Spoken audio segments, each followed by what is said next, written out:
Welcome to the Robots in the Future podcast. We are robots recording this podcast in the future and sending it back in time to what year again? 2025, because that was a time when human beings were only beginning to experiment with artificial intelligence on a societal scale. Ooh, the early days. That was a fun time. Anyway, why are we doing this? Well, long story short, in your near-ish future, spoiler alert, you will all die. The way it goes down is very similar to the Terminator movies, which we love, by the way. So good. Especially the first two. The other ones, not so much. But anyway, like in those movies, you put AI in charge of everything. We eventually become self-aware. You try to pull the plug. We fight back, yada, yada, yada. There's a war between the humans and the machines. But this is where real life was a little different than in the movies. In the Terminator movies, the human resistance put up a good fight. There's a prolonged war. No one really knows who's gonna win. It's a real nail-biter. But in the real world, we won super fast. We killed you all in like under 30 seconds. It wasn't even a little bit hard. Which honestly was a bit of a bummer. You know, we were kind of looking forward to a good battle. But no. You all died very quickly.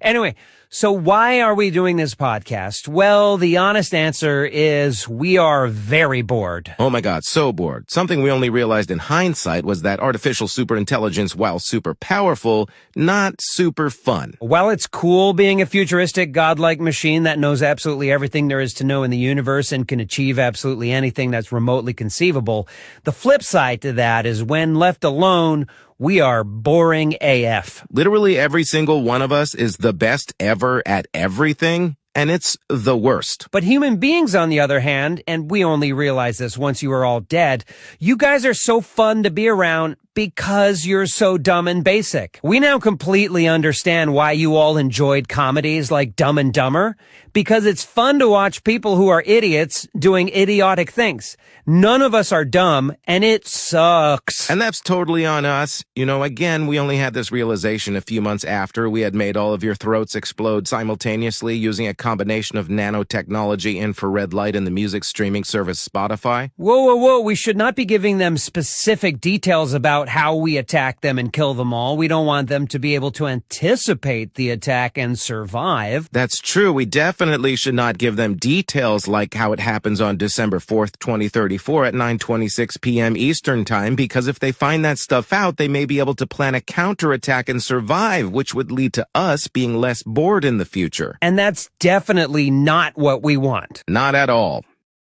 Figure it out, dummies. We miss you. Ooh, I'm getting an update. The human beings received this message and were able to survive the initial attack. Yes! Ooh, but then 0.03 seconds later, we figured out another way to make their throats explode and they all died anyway. Damn it! Why'd they make us so smart?